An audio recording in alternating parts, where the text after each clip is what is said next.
Maya Richardson Hartwell thought the hardest decision of her life was letting her ex-husband Marcus back into their daughter's life after he'd abandoned them for money 11 years ago. But she was wrong. Because when Marcus collapsed at their daughter Naomi's 14th birthday party and the doctor said he had stage 4 pancreatic cancer, the same cancer that killed Maya's father, and only 6 months to live without a $2 million experimental treatment he couldn't afford, Maya faced a choice that would divide the entire internet. Does a woman who's worth $5 billion let the man who destroyed her die? Or does she pay $2 million to save him, not because he deserves it, but because their daughter is begging her to? What made this impossible wasn't just the money, it was the timing. Because Maya had finally moved on. She'd finally let someone new into her heart, a good man who'd never betrayed her, who loved her and Naomi, who was everything Marcus wasn't. And he was standing in her kitchen saying, "If you pay for Marcus's treatment, I don't think I can stay, because it means you'll never really be free of him." So Maya had to choose, save the father who'd abandoned her daughter, or protect the future she'd finally built. But here's the part that made this decision impossible, the part that would leave millions of people divided in the comments. Maya's new boyfriend wasn't wrong. Because even after 3 years of Marcus proving he'd changed, even after supervised visits became unsupervised, even after he'd shown up for every birthday and every school play and every moment that mattered, Maya still woke up some mornings with her chest tight, remembering the day he'd signed divorce papers while she was grieving her father. Still heard his voice saying, "You'll never be enough," echoing in the quiet moments. Still carried scars that had healed over but never fully disappeared. And now she had to decide. Was mercy about saving someone who'd destroyed you? Or was it about finally choosing herself, her peace, her future, with a man who'd never made her feel small? Because what nobody tells you about forgiveness is that it doesn't erase the past. It just teaches you to live with it. And Maya was about to find out if she could live with watching Marcus die, or if living with saving him would cost her everything she'd finally found. Listen, if you haven't watched parts 1, 2, and 3 of Maya's story, the links are in the description, and you absolutely need to watch them. Because what's about to happen will only make sense if you understand the 11-year journey that brought us here. But if you're caught up, hit that subscribe button right now and turn on all notifications, because this final part is going to test everything you think you know about mercy, boundaries, and what we owe the people who once broke us. Smash that like button if you've ever had to choose between justice and compassion. And comment below. If you were Maya, what would you do? Let him die or save him? Be honest. Because millions of people are going to have opinions about the choice she makes, and I want to know where you stand before you see what happens. The birthday party had been perfect up until the moment it wasn't. Naomi's 14th birthday, a backyard celebration with 20 of her closest friends, string lights hanging from the trees, a chocolate cake that had taken Maya 3 tries to get right because Naomi had very specific opinions about frosting to cake ratios, and music playing from speakers while teenagers laughed and took selfies, and reminded Maya that her baby was growing up faster than she was ready for. Marcus had arrived right on time, carrying a gift-wrapped box and wearing the nervous smile he always wore at these gatherings, like he still couldn't quite believe he was allowed to be there. 3 years of consistent fatherhood hadn't erased his awareness that he was the guest who'd earned his invitation through years of proving himself rather than the automatic right of biology. Maya watched him from the kitchen window, where she was refilling the lemonade pitcher, and felt that familiar, complicated knot in her chest, gratitude that he'd shown up, relief that Naomi was happy, and underneath it all, a whisper of resentment she'd never quite silenced that said, "He gets to be here now, after missing the first 11 years, after destroying me, after everything." "You okay?" A voice behind her, warm and steady, and she turned to see David Chen, her boyfriend of 8 months, the man who'd walked into her life last year at a foundation fundraiser and somehow made her believe she could trust again. David was everything Marcus wasn't. Patient where Marcus had been impulsive, steady where Marcus had been volatile, present where Marcus had been absent. He worked as a pediatric surgeon, spent his weekends volunteering at free clinics, and treated Naomi with the careful respect of someone who understood he wasn't trying to replace her father, just support her mother. "I'm fine," Maya said, letting him pull her close. "Just thinking." About? About how weird it is that this feels normal now. Marcus being here, us being here together, all of it. David kissed her forehead. "Normal is good. Normal is what you deserve." Out in the yard, Marcus was teaching a group of teenage boys some complicated card trick, his hands moving with practiced ease, and Naomi was watching him with the kind of uncomplicated affection that made Maya's heart ache. Her daughter loved her father, actually loved him, not despite what he'd done, but in a way that existed separate from it, in the present tense where Marcus showed up and tried and loved her back. "Mama," Naomi called through the open window, "come out here. Marcus is about to do the trick Grandpa James taught him." Maya's breath caught. Marcus had never known her father. James had died before they could meet, or rather, James had died during that hospital visit where Marcus had asked about life insurance money. But over the past 3 years, Marcus had asked Maya questions about her father, what he was like, what he valued, what mattered to him. And Maya had answered, slowly, carefully, giving Marcus pieces of the man whose legacy he'd once tried to exploit. She walked outside with David, the early autumn air cool against her skin, and watched as Marcus performed an elaborate card trick that ended with him producing the ace of hearts with a flourish. "Your Grandpa James used to do this at the elementary school," Marcus said to Naomi. "Your mama told me about it. He'd do it for kids who were having bad days to make them smile." Naomi beamed. "Can you teach me?" "Absolutely. Next visit I'll—" And then he stopped mid-sentence. His hand went to his chest, his face drained of color so fast it looked like someone had pulled a plug. "Marcus?" Naomi's voice went high with concern. He tried to smile, tried to say something, but instead his knees buckled and he went down hard, collapsing onto the grass while 14 teenagers screamed and parents rushed forward, and Maya's training from years of foundation crisis management kicked in automatically. "Call 911!" she shouted, dropping to her knees beside him, checking for a pulse, for breathing, her hands shaking because this was Marcus, this was Naomi's father, this was happening at her daughter's birthday party. David was already on the phone, already giving the address, his doctor voice calm and clinical. Male, early 40s, sudden collapse, unconscious but breathing, possible cardiac event. Marcus's eyes fluttered open, unfocused, and he looked at Maya with an expression she'd never seen on his face before. Pure, primal fear. "Naomi," he whispered, "don't let her see me like this." But it was too late. Naomi was there, tears streaming down her face, trying to push past the adults to get to her father. "Daddy! Daddy, wake up!" The word hit Maya like a freight train. Daddy, not Marcus. Daddy? When had that changed? The ambulance arrived in 7 minutes that felt like 7 hours. They loaded Marcus onto a stretcher, hooked him to monitors that beeped in rhythms Maya didn't understand, and David went with them because he was a doctor and could translate, leaving Maya to hold her sobbing daughter while the party guests awkwardly gathered their things and the perfect birthday dissolved into trauma. Harold arrived within the hour, summoned by Maya's panicked call, and took over managing the logistics, sending the other parents home, cleaning up the yard, being the steady presence that let Maya fall apart in the privacy of her kitchen while Naomi cried herself to sleep upstairs.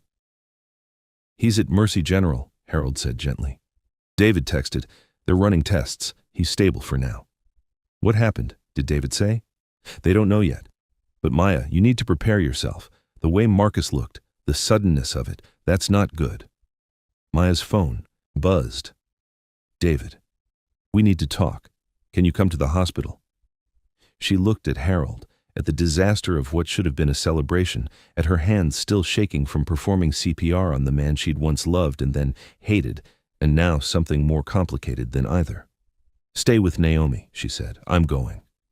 The hospital smelled like disinfectant and fear, and Maya had spent enough time in hospitals, watching her father die, giving birth to Naomi alone, supporting women through the Foundation's healthcare programs, to hate every sterile inch of them. David met her in the hallway outside the ICU, still in his dress shirt from the party, but with a doctor's badge clipped to his collar now, existing in both worlds. "How bad?" Maya asked. "Bad." David's face was grave. "Maya, they found a mass, pancreatic cancer, advanced. The collapse was likely related to complications from tumor pressure on surrounding organs." The world tilted. Pancreatic cancer. The same thing that had killed her father. "How advanced?" "Stage 4. It's spread to his liver. Without treatment, they're giving him 4 to 6 months. With standard treatment, maybe 8 to 12. But there's an experimental trial at Johns Hopkins. Immunotherapy combined with targeted radiation. Early results are promising. Could potentially extend his life significantly, maybe even remission if he responds well." "What's the catch?" David's expression told her everything before he said the words. "It's not covered by insurance. It's experimental. The cost is around $2 million for the full course of treatment. Maya's laugh was bitter. Of course it is. Maya, I know what you're thinking. Do you? Do you know that I'm thinking about my father dying of this same cancer while Marcus was asking him about life insurance money? Do you know that I'm thinking about how Marcus walked away from Naomi when she was born, and now my daughter is upstairs sobbing because her daddy might die? Do you know what I'm thinking, David? He pulled her into a quiet consultation room, away from nurses and patients and the performance of composure. I know you're angry. I know this is impossibly unfair, and I know that $2 million is nothing to you financially, but everything to you emotionally. He doesn't have the money. No, his insurance will cover palliative care, hospice when the time comes, but not the experimental treatment he'd need to pay out of pocket. Maya sat down heavily in one of the plastic chairs. Can I see him? He's asked not to see you, not yet. He says he needs time to process, to figure out what he wants to say. He collapsed at my daughter's birthday party and he doesn't want to see me. He's ashamed, Maya. He knows what this means. He knows what he's going to have to ask, and he's trying to figure out if he can bring himself to do it. They sat in silence for a moment, the weight of the unspoken settling between them. Finally, David said, If he asks you to pay for the treatment, what will you say? I don't know. Maya, I need to tell you something, and I need you to really hear me. David took her hands, his surgeon's hands that saved children's lives, and his voice was gentle but firm. If you pay for Marcus's treatment, I don't think I can stay with you. Maya's head snapped up. What? I love you. I love Naomi. I want to build a future with you, but Maya, you're worth $5 billion and you still have nightmares about what Marcus did to you. You still flinch sometimes when I reach for you. You still carry scars from a man who abandoned you at your lowest moment. And if you pay $2 million to save him, it tells me you'll never really be free, that he'll always have power over you. This isn't about him having power. It's about my daughter not watching her father die. Is it? Or is it about you trying to prove you're the bigger person, that you're more merciful than he was?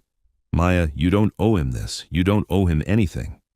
But I owe Naomi. You owe Naomi a mother who's healed, who can show her what healthy boundaries look like, who doesn't sacrifice herself to save the people who hurt her. David stood, pacing now.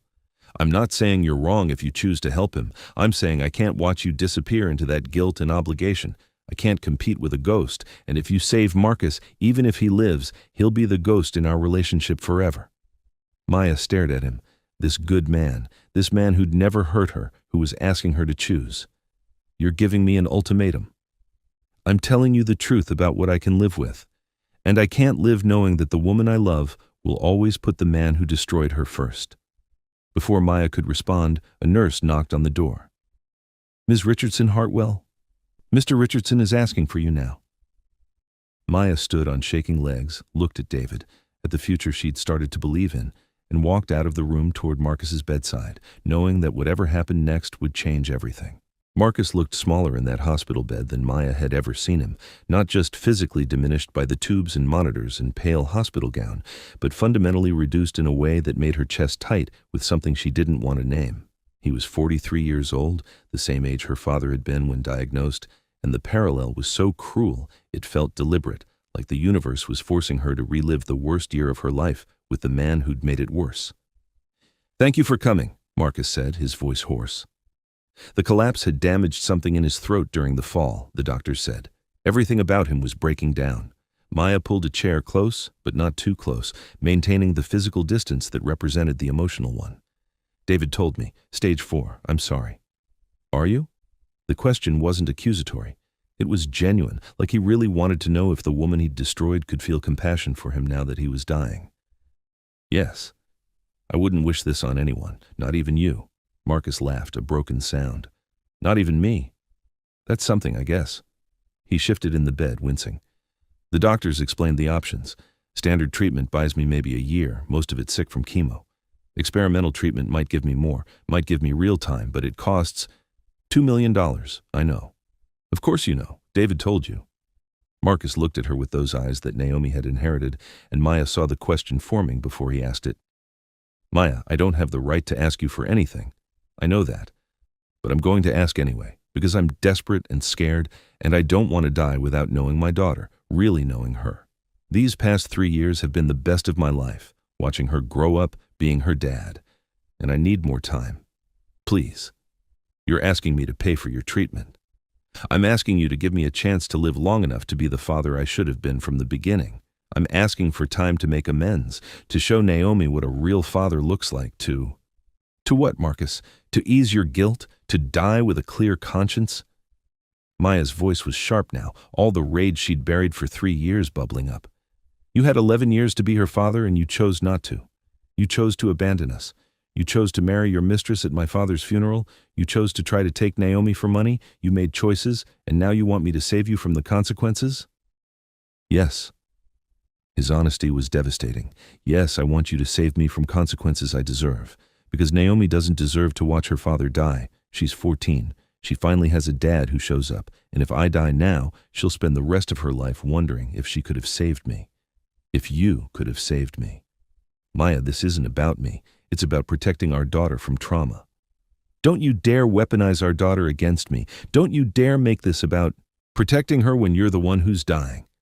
But I am dying, and I'm terrified, and I hate that I have to beg you, that I have to ask the woman I destroyed for mercy, but I don't have any pride left. I just have 6 months and a daughter who loves me and a desperate need for more time.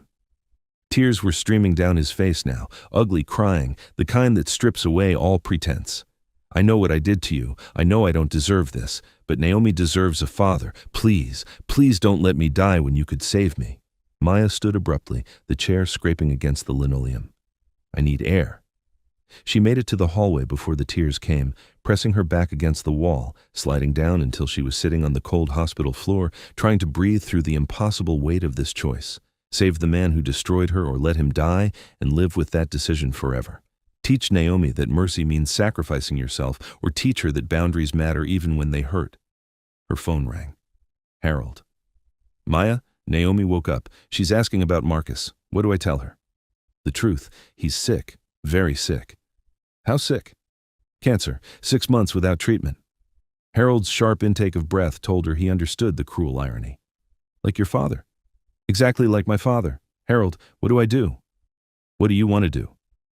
I want to go back in time and never let him into our lives. I want Naomi to never have known him so she wouldn't hurt like this. Her voice broke. I want someone to tell me what the right answer is. Maya, listen to me. There is no right answer. There's only the answer you can live with. Can you live with letting him die? I don't know. Can you live with saving him? I don't know that either. Harold was quiet for a moment. Your father left you a letter for every occasion. Did you know that? Before he died, he wrote dozens of letters for different moments in your life. Your wedding, Naomi's graduation, moments he knew he'd miss. I have them in a secure vault. He made me promise to give them to you at the right times. Maya's breath caught. Why are you telling me this now? Because he left one for this exact scenario. He called it, When Mercy Costs Everything. He must have known, must have predicted that someday you'd face a choice like this. Do you want me to bring it to you? Yes. No. I don't know. Maya pressed her hand to her chest, feeling her heartbeat against her palm. What would he tell me to do? I don't know. But I know he'd trust you to make the right choice for you. Not for Marcus, not even for Naomi. For you. After Maya hung up, she sat in that hallway for 20 minutes, watching nurses move past, listening to the sounds of the hospital, beeping monitors, hushed conversations, someone crying in a room down the hall. All this suffering, all these people fighting for more time. And Marcus was just one of them, not special because he'd betrayed her, not unworthy of life because he'd been cruel. Just another human being desperate not to die. Her phone buzzed, a text from Naomi. Mama, Uncle Harry told me about Daddy. I need to talk to you. Please come home.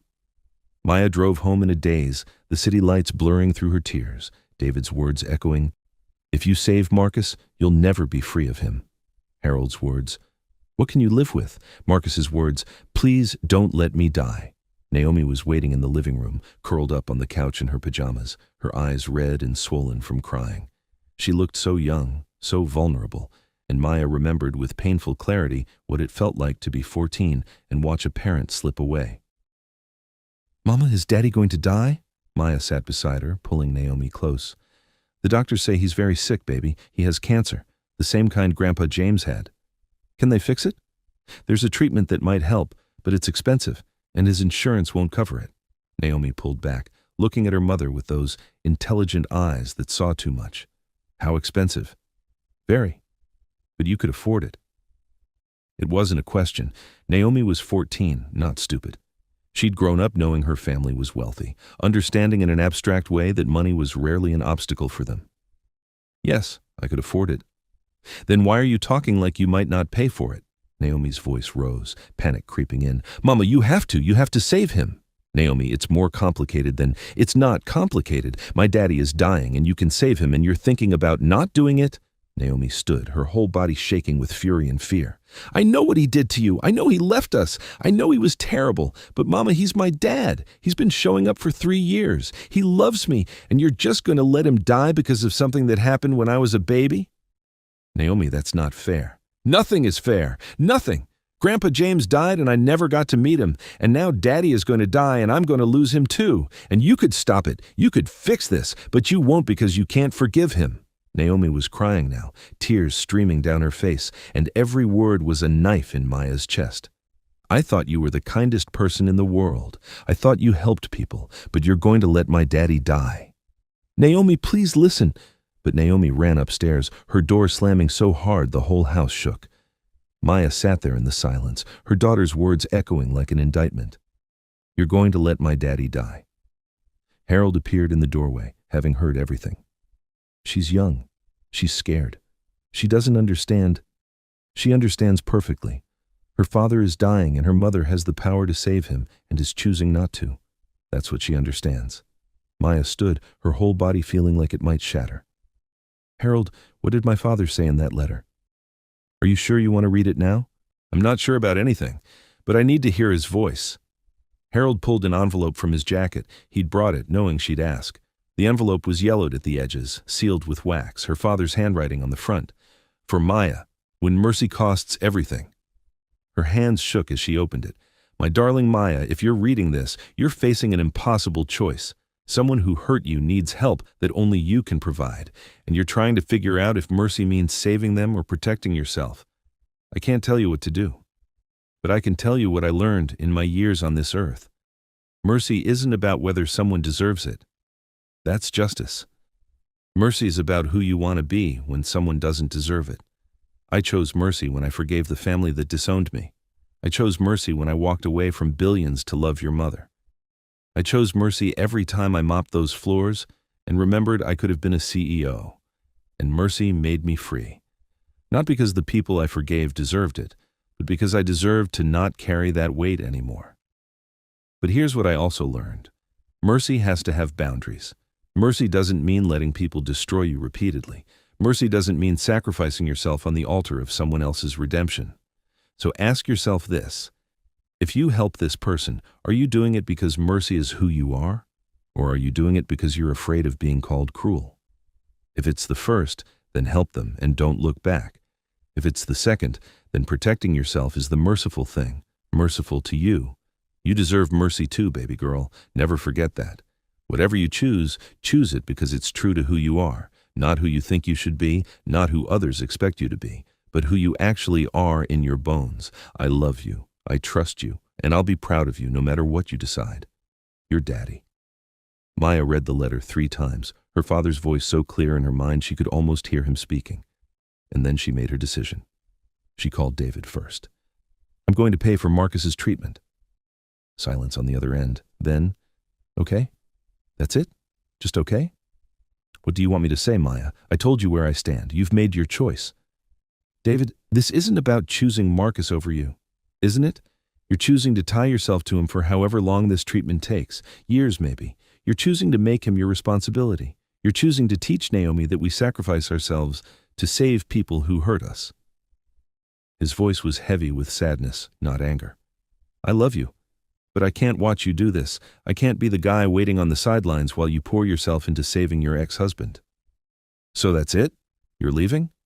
I'm giving you space to do what you need to do, and I'm protecting myself from losing more than I already have. Maya, I hope it works. I hope the treatment saves him. I hope Naomi gets more time with her. Father, but I can't be part of this. I'm sorry. The line went dead. Maya sat there holding her phone, feeling like the floor had dropped out from under her. She'd made her choice, and it had cost her exactly what David said it would. But when she looked at her father's letter, at those words, You deserve mercy too. She knew something David didn't understand. This wasn't about Marcus deserving to be saved. It was about Maya deserving to not carry the weight of letting him die. She called Harold. Set up a meeting with Marcus's oncology team. I'm paying for the treatment, all of it, whatever he needs. Are you sure? No, but I'm doing it anyway. She went upstairs and knocked on Naomi's door. Baby, can I come in? Naomi opened the door, her face blotchy from crying. Are you going to save him? Yes. Naomi threw her arms around Maya's waist, sobbing into her mother's chest. Thank you, Mama. I'm sorry I said those things. I'm so sorry. Shh. You were scared.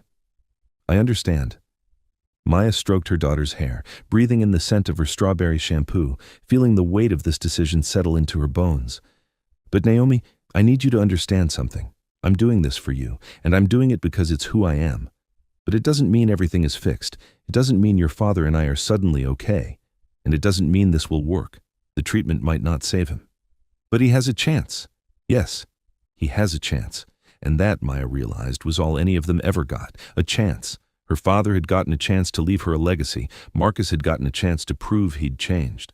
Naomi was getting a chance to know her father, and Maya was getting a chance to prove that mercy was stronger than revenge, even when mercy cost everything. The next morning, Maya walked into Marcus's hospital room with Harold, a lawyer, and a contract. Marcus looked up, hope and fear warring on his face. I'm going to pay for your treatment, Maya said without preamble. $2 million for the full course at Johns Hopkins. But we're doing this with conditions. Anything. First, this is a gift, not a loan. You will never owe me money. But you will owe Naomi your presence. If you survive this, you show up. Not just when it's easy. Always. You sign a legal agreement committing to that. Done. Second, if at any point the doctors say the treatment isn't working, if they say it's causing more harm than good, you stop. You don't drag this out. You don't make Naomi watch you suffer for years chasing a miracle that isn't coming. You agree to quality of life over quantity of days. Marcus swallowed hard. Okay. Third, you will attend family therapy, you, me, and Naomi. Because if you survive, we're going to have to figure out how to exist in each other's lives long term, and we're going to do it with professional help. I'll do it. And finally, Maya's voice hardened, you will never, ever ask me for anything else. This is it. This is the mercy you get. After this, we're square. I owe you nothing. Do you understand? I understand. Marcus's eyes filled with tears. Maya, I don't know how to thank you. Don't thank me. Don't apologize again. Don't make this about your guilt or your gratitude. Just sign the papers, go to Johns Hopkins, and fight like hell to live. For Naomi, not for me, never for me, for her. Marcus signed the papers with shaking hands, and Maya walked out of that hospital room feeling lighter and heavier at the same time. Lighter because she'd made her choice and could live with it. Heavier because she knew what it had cost. David was gone. Her peace was shattered. Her future was uncertain. But when she got home and found Naomi waiting with a smile that reached her eyes for the first time since the party, Maya knew she'd chosen right. Not because Marcus deserved to be saved, but because Maya deserved to be the person who could save him and still walk away whole. The experimental treatment at Johns Hopkins was brutal in ways Maya hadn't prepared for, even after watching her father die of the same disease. The immunotherapy attacked Marcus's system with ferocious intensity. Fever spikes that left him delirious, nausea so severe he couldn't keep down water, exhaustion that made standing feel like climbing a mountain. The targeted radiation burned his skin, left him hollow-eyed and skeletal, transformed him from the man who'd collapsed at the birthday party into something that barely resembled him. And Naomi wanted to see all of it. Mama, I need to visit him, she'd say every weekend, her voice carrying that teenage determination that Maya recognized from her own younger self. He needs to know I'm here. So they went. Every Saturday for 6 months, Maya drove Naomi the 4 hours to Baltimore, sat in sterile hospital rooms that smelled like antiseptic and desperation, and watched her daughter hold her father's hand while he vomited into a basin or slept through the pain or tried to smile through the devastation the treatment was wreaking on his body. The doctor said the treatment was working. The tumors were shrinking. Slowly, impossibly, Marcus was responding better than 90% of patients in the trial. But working didn't mean easy. Working meant Marcus was still alive to suffer through every agonizing day of being poisoned in the hope of being cured. Maya had expected to feel resentment, had expected to regret her choice, to look at Marcus suffering and think, I'm paying $2 million for this. But instead, she felt something more complicated. Not compassion exactly, not forgiveness, but a strange peace that came from knowing she'd chosen mercy over bitterness, even when mercy looked like this, watching her enemy fight for his life with money she'd given him. David never called, never texted. The silence where his voice used to be ached like a phantom limb, but Maya didn't reach out. He'd made his choice, just like she'd made hers. They were both protecting themselves in different ways. Harold came with them sometimes, providing the steady adult presence that let Maya have moments where she could step out of the hospital, sit in her car, and cry from exhaustion and grief and the sheer overwhelming weight of it all. He never asked if she regretted her choice. He just sat with her, handed her tissues, and reminded her that strength didn't mean never breaking. It meant breaking and choosing to keep going anyway. The family therapy sessions were harder than the hospital visits. Dr. Patricia Morrison, a specialist in blended families and trauma, didn't let any of them hide behind platitudes or performance. She made Marcus confront what his abandonment had cost Naomi, made Naomi articulate her anger alongside her love, made Maya admit that saving Marcus's life didn't erase what he'd done, and that she was allowed to still carry that hurt even while showing him mercy. "You're angry at him for dying," Dr. Morrison said to Maya during one session, her voice gentle but unflinching. "Not for leaving 11 years ago, for getting sick now, right when Naomi finally had a father, for making you responsible for him again." Maya wanted to deny it, but the truth lodged in her throat like a stone. "Yes, I'm furious at him for this, for putting me in this position, for making me choose between being cruel or being broke, not financially, but emotionally, for taking David away from me, for making Naomi watch this, for all of it." Marcus, thin and pale in the chair across from her, nodded slowly. "You have every right to be angry. I'm angry at me, too. Being angry at yourself doesn't fix anything. I know, but maybe it's a start." 4 months into treatment, Marcus's oncologist called Maya directly, which never happened, which meant something was wrong. "Ms. Richardson Hartwell, we need to discuss Marcus's latest scans. Can you come to Baltimore tomorrow?"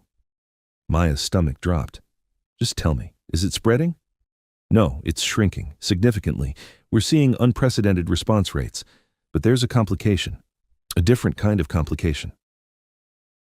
The next morning, Maya sat in Dr. Patel's office, without Naomi, without Harold, just her and the news she was about to receive.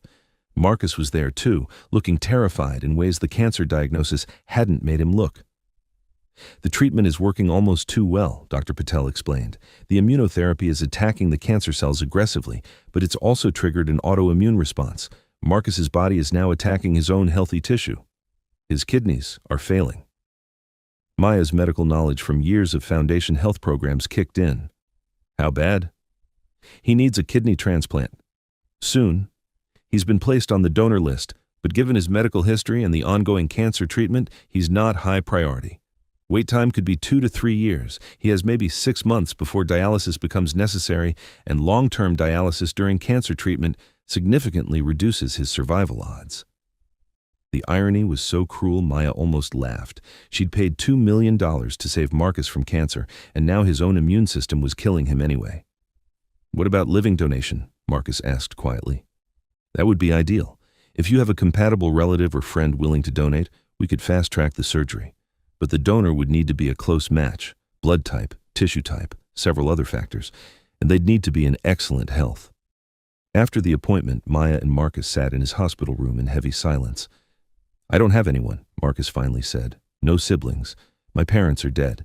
My extended family wrote me off years ago when I divorced you, and the scandal hit the press. I burned every bridge I ever had." "What about Naomi?" "She's 14, too young to donate. And even if she were older, I'd never ask her to give me part of her body. After everything I've put her through." Maya pulled out her phone, texting Harold. "Need you to run a medical compatibility check. Marcus needs a kidney. Check his file against Foundation Donor Database." Marcus watched her, understanding dawning. "Maya, no. You've done enough. You've given me so much already. I'm not offering to donate. I'm checking if any of our Foundation clients or staff might be matches. We have a database of people who volunteered for medical trials and donation registries. It's a long shot, but you're trying anyway, even though you could just let me die." Even though I could let you die, Maya agreed, because I made a choice 6 months ago and I'm seeing it through. Harold's response came 3 hours later. No matches in database, but Maya, you might want to sit down for this. I ran your blood work from your last physical against Marcus's tissue typing. You're a potential match, 6 out of 6 markers. I've never seen compatibility this close outside of siblings. Maya stared at the text until the words blurred. Of course. Of course the universe would do this, would save Marcus from cancer only to require Maya to literally give him part of herself to keep him alive. She called Harold. Don't tell anyone, not Naomi, not Marcus, nobody. What are you going to do? I don't know yet. But she did know. She'd known the moment she read that text. She just didn't want to admit it. That night, Maya sat in her study staring at her father's portrait, the one where he wore his janitor uniform with such dignity it made her chest ache. Daddy, you said mercy was about who I want to be. But what if being merciful means destroying myself? What if it means giving away pieces of my actual body to someone who threw me away? The portrait didn't answer, but on her desk, she noticed an envelope she'd never seen before. Harold must have left it when she wasn't looking. Another letter from her father. This one simply said, "When mercy asks for everything." Her hands shook as she opened it. My darling Maya, if you're reading this, mercy has asked you to sacrifice something that feels like too much. Your safety, your peace, your body, your future. Something that makes you question if mercy has any limits at all. And you're trying to figure out if saying no makes you cruel or if saying yes makes you a fool. Let me tell you about the day you were born. Your mother had complications. The doctors said they could save her or save you, but probably not both. And your mother, my beautiful, brave wife, looked at me and said, "Save the baby, please, save our baby." I had to choose between the love of my life and the daughter I hadn't even met yet, and your mother made that choice for me by choosing you. She gave everything so you could live, and for years I was angry at her for that, angry that she'd left me, angry that I had to raise you alone, angry that mercy had cost me everything. But Maya, you turned out to be everything. You were worth every tear, every sleepless night, every moment I missed her. Because she didn't just give you life. She taught me what love actually means. It means giving even when it costs everything, even when it hurts, even when you'll never get it back. But here's what I learned that she never got to teach you herself. Giving everything doesn't mean giving until you're destroyed. Your mother didn't die to make me suffer. She died so you could live fully, and so I could learn to love without limits. If mercy is asking you for something that will harm you, break you, leave you unable to be the person you're meant to be, then mercy isn't asking. Cruelty is. Real mercy has boundaries. Real love protects both the giver and the receiver. So ask yourself, will this gift make you more whole or less? Will it free you or enslave you? And if the answer is less and enslave, then saying no isn't cruelty. It's self-preservation. And self-preservation is holy too. You don't owe anyone your destruction, not even in the name of mercy. I love you. Choose yourself when you need to. I'll be proud either way. Your daddy. Maya read the letter until she'd memorized every word, and then she made a decision that surprised even herself. She called Dr. Patel. I'm a match, 6 out of 6. I want to move forward with donation evaluation. Ms. Richardson Hartwell, this is extraordinary, but I need to make sure you understand what you're committing to. Living kidney donation is major surgery. Recovery is 6 to 8 weeks. There are risks, infection, bleeding, complications. And while most donors live perfectly normal lives with one kidney, there's always a small risk of kidney disease later in life. I understand. And I need to ask, are you being coerced in any way? Given your history with Mr. Richardson? No, this is my choice. My daughter deserves a father, and I can give her that, so I will. She told Naomi that night, expecting gratitude, maybe tears of relief. Instead, Naomi looked horrified. Mama, no, you can't. You already paid for his treatment. You already gave him so much. You can't give him part of your body. Baby, it's the only way. Then let him die. Naomi's words shocked them both. She clapped her hand over her mouth, tears streaming. I didn't mean that. I didn't. But Mama, he left us. He abandoned us. And you're going to let doctors cut you open and take your kidney for him? What if something goes wrong? What if you die? I'm not going to die. You don't know that, and I can't lose you. I can't. Naomi was sobbing now, the same full-body sobs from the night Marcus collapsed. Daddy matters, but you matter more. You're my mom. You've been there every single day of my life, and I'm telling you, I'm begging you, please don't do this.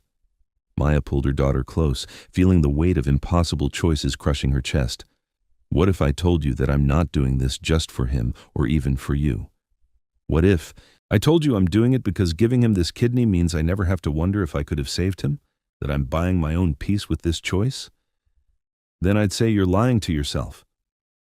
Naomi pulled back, and her 14-year-old eyes held wisdom that shouldn't have been there. You're doing it because you can't stand to be called cruel, because you're so busy being perfect that you'll destroy yourself to prove you're better than the people who hurt you.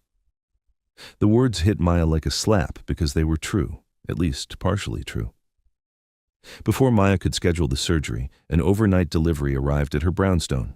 No return address, just a thick envelope with her name written in handwriting she recognized but hadn't seen in years. Vanessa Chen. Maya almost threw it away, unopened. But curiosity won. She opened the envelope and pulled out a letter and a cashier's check for $2.4 million. The letter read, Maya, I know you don't want to hear from me. I promised I'd never contact you again. But I'm breaking that promise because I heard about Marcus needing a kidney, and I heard that you're planning to donate, and I can't let you do that without telling you something I should have told you years ago. When Marcus and I were together, in those early affair days when I thought I was winning and you were losing, he told me something I've never forgotten. He said, Maya is too good. That's the problem. She's so busy being good that she doesn't know how to protect herself. And people like us, Vanessa, we take advantage of that. We use her goodness against her. I laughed when he said it. I thought it made us smart. But now, 5 years into trying to rebuild a life I destroyed, I understand what he was really saying. You give too much. And people like Marcus and me, we take and take until you have nothing left. So I'm asking you, as someone who hurt you and learned too late what that cost, don't give him your kidney. You've given enough. Let me give instead.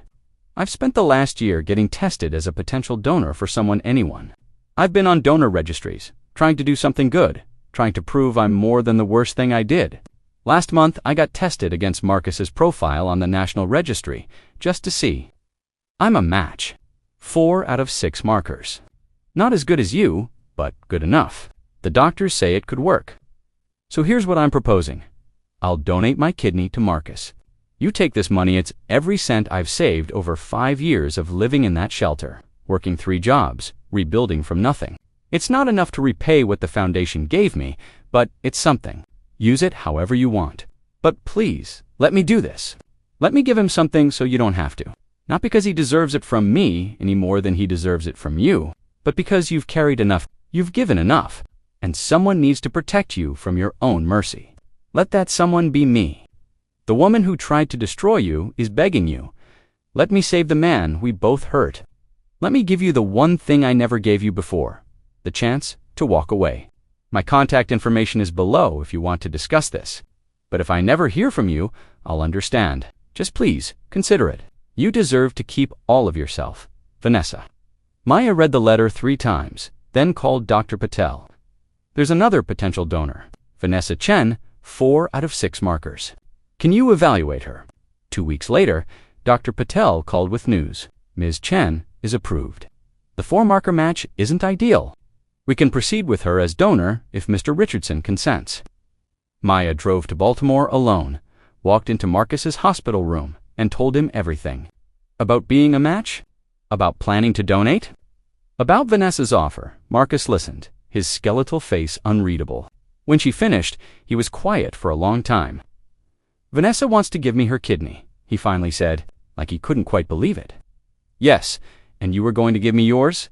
Yes, Maya. Why? After everything, why were you going to do that? Because Naomi deserves a father. And because I needed to know, I'd done everything I could. And because mercy is who I've chosen to be, even when it costs everything. Marcus's eyes filled with tears. I don't want your kidney. Maya's breath caught. What? I don't want you to cut yourself open for me. I don't want you to give me part of your body. I don't want you to sacrifice any more than you already have. He was crying now, ugly and honest. I want to live. God, I want to live. But not if it means taking pieces of you. Let Vanessa do it. Let the woman who helped me destroy you help save me. That feels right in a way I can't explain. Marcus, I'm saying no. I'm refusing your kidney. Not because I don't need it, because you need to keep it. You need to keep all of yourself. For Naomi, for whatever man eventually deserves you, for the thousands of women you're going to keep helping. You can't do that if you give yourself away piece by piece. Maya felt something crack open in her chest relief, mixed with grief, mixed with something that felt almost like respect.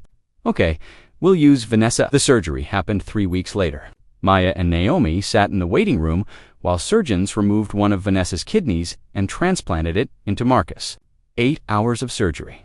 8 hours of not knowing if it would work, if Marcus would survive, if this impossible mercy would be enough. When Dr. Patel finally came out, she was smiling. The kidney is functioning. Mr. Richardson is in recovery. Ms. Chen is stable. It was a success. Naomi collapsed into Maya's arms, sobbing with relief. And Maya felt lighter than she had in months, knowing she'd been willing to give everything, but hadn't had to. That mercy had made a way that didn't require her destruction. 2 months later, Marcus was released from the hospital. Cancer-free kidney functioning, alive against all odds, he moved into a small apartment near Naomi's school. Started working part-time at a nonprofit that helped low-income families and showed up for every custody visit, every school event, every moment that mattered. And Maya went to Vanessa's apartment, a modest one-bedroom, where Vanessa was still recovering from surgery. Found herself sitting across from the woman who'd once tried to destroy her. "Why did you do it?" Maya asked. "Why did you really give him your kidney?" Vanessa looked out the window, her hand resting on her healing incision. "Because 5 years ago, you saved my life when you had every reason to let me drown. The foundation, the shelter, the second chance, all of it, came from you. And I realized that mercy isn't something you earn. It's something someone chooses to give. So I chose to give it, not to Marcus. To you, to give you back the piece of yourself you were about to sacrifice." "Thank you," Maya said quietly. "I don't forgive you for what you did, but I'm grateful for what you've done. That's enough, more than enough." 6 months after the surgery, Maya got a call that made her heart stop. David's voice, careful and tentative. "I heard about everything. About Marcus's kidney. About you planning to donate. About Vanessa. Maya, can we talk?"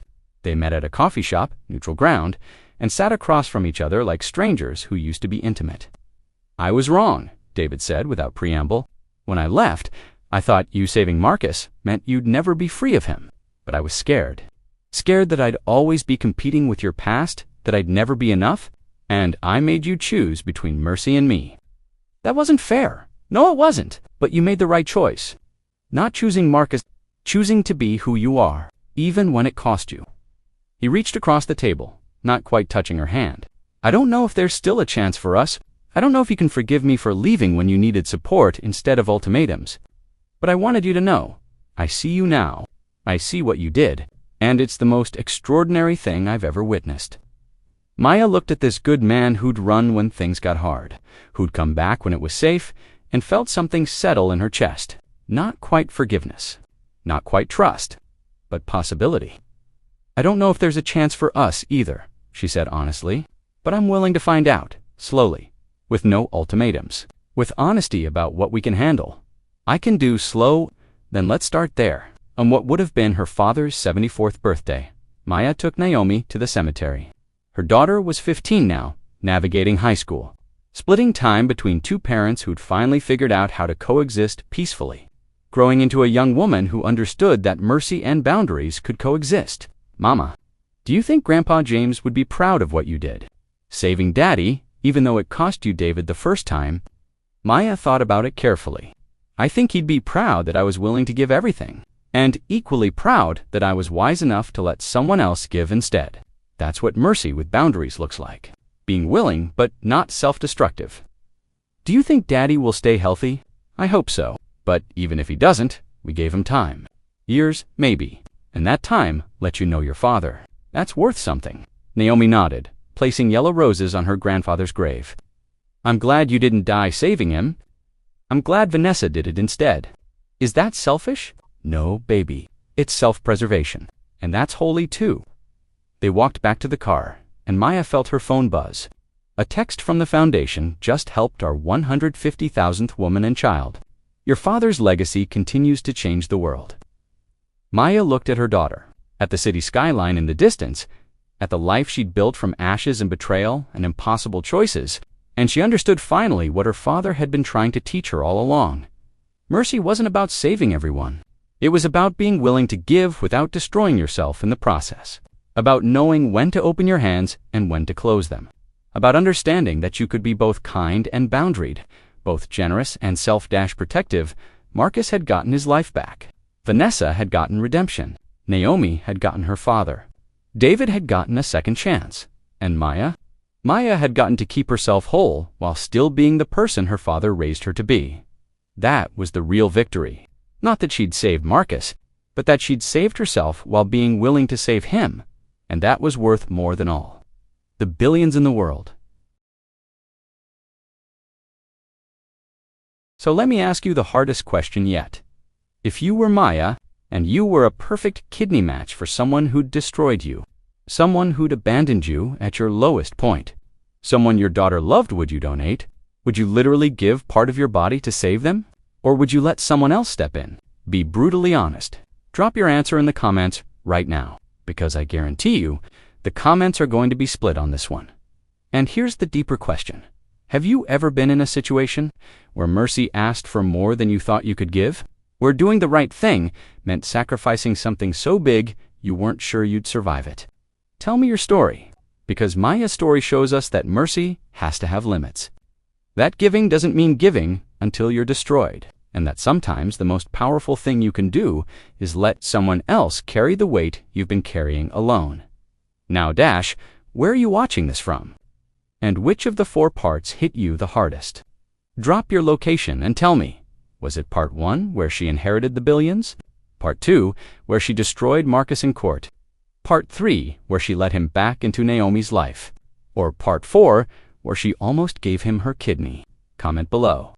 Let's see which moment broke you the most.